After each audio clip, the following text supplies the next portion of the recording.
Apocalipse. A abertura do sexto selo. Juízos de Deus sobre a terra.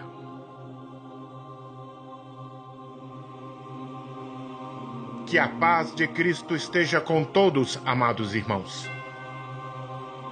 Da parte daquele que é, e que era, e que há de vir, o Alfa e o Ômega, o Todo-Poderoso Deus, e da parte dos 7 Espíritos que estão diante do seu trono, e da parte de nosso Senhor Jesus Cristo, a fiel testemunha, o primogênito dentre os mortos e o príncipe dos reis da terra, aquele que nos amou e derramou todo o seu precioso sangue e nos lavou de todos os nossos pecados. Aleluias!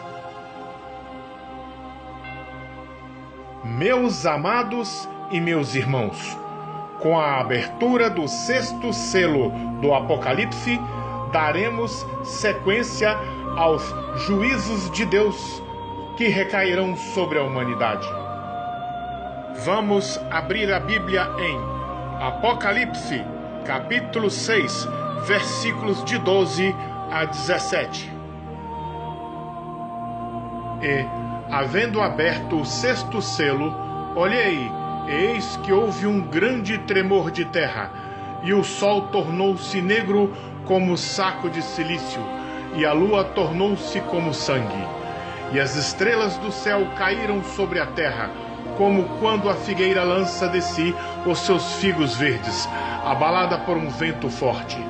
E o céu retirou-se como um livro que se enrola, e todos os montes e ilhas foram removidos dos seus lugares. E os reis da terra, e os grandes, e os ricos, e os tribunos, e os poderosos, e todo servo, e todo livre, se esconderam nas cavernas e nas rochas das montanhas, e diziam aos montes e aos rochedos: caí sobre nós, e escondei-nos do rosto daquele que está sentado sobre o trono e da ira do Cordeiro. Porque é vindo o grande dia da sua ira, e quem poderá subsistir? Até aqui. Meus amados, meus irmãos, entramos então na metade da grande tribulação. O Cordeiro abre o sexto selo e são despejados mais juízos de Deus sobre esta humanidade. Nesta passagem de Apocalipse 6, versículos de 12 a 17, temos enigmas e mistérios importantíssimos a serem desvendados.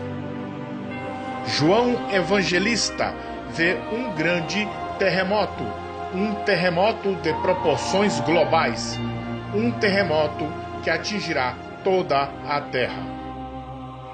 Imagino, meus irmãos, que para se causar um tremor de tão grandes proporções, somente seria possível pela passagem de um corpo celeste de dimensões gigantescas, como o planeta Nibiru.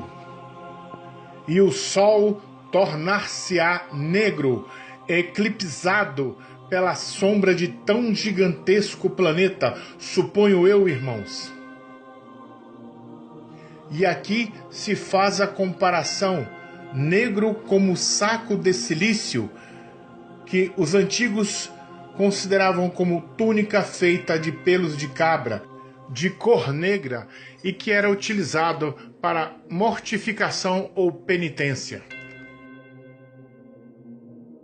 E a lua torna-se como sangue, não pelo efeito gerado pela tão conhecida lua de sangue, mas pelo reflexo desta estrela anã marrom magnética. E quando o apóstolo João fala sobre o fato das estrelas do céu caírem sobre a terra, meus irmãos, ele utiliza uma linguagem figurada, pois é obviamente impossível que as estrelas do firmamento caiam todas de uma vez, mas isto só me leva a crer no fato de que Nibiru arrastará consigo uma infinidade de detritos, asteroides e alguns planetas presos ao seu campo magnético. E para que aconteça do céu se recolher como um pergaminho que se enrola, é necessário que aconteça um movimento brusco no planeta, somente causado por uma mudança repentina de polos magnéticos, por causa da atração magnética do astro intruso. De fato, o céu se retirou, pois a Terra inverteu-se de posição e as estrelas mudaram de lugar. E então, com a aproximação de Nibiru, haverá também uma inversão de polos magnéticos. Portanto, amados irmãos, teremos gigantescos tsunamis que invadirão todos os litorais. E então, todos os montes e ilhas verdadeiramente moveriam-se de lugar. Que terrível juízo de Deus contra uma humanidade pecadora e incorrigível, amados irmãos. E é por causa destes flagelos, amados irmãos, que está justificada, com certeza, a passagem que diz que as pessoas entrarão nas fendas das rochas e nas cavernas das penhas, por causa do terror do Senhor e da glória da sua majestade e da ira do Cordeiro.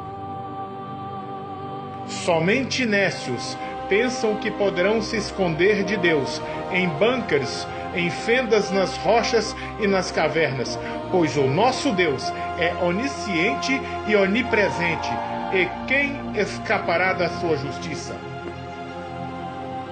Tanto no Novo quanto no Antigo Testamentos, encontramos textos que falam sobre os mesmos eventos descritos na abertura do sexto selo. Em todos esses outros versos, os eventos mencionados possuem uma natureza profética e descrevem acontecimentos reais e não simbólicos. Todos esses versos falam sobre a segunda vinda de Cristo. De fato, meus irmãos, alguns profetas também anteviram este juízo. De Apocalipse 6. Abramos a Bíblia em Mateus, capítulo 24, versículos de 29 a 31.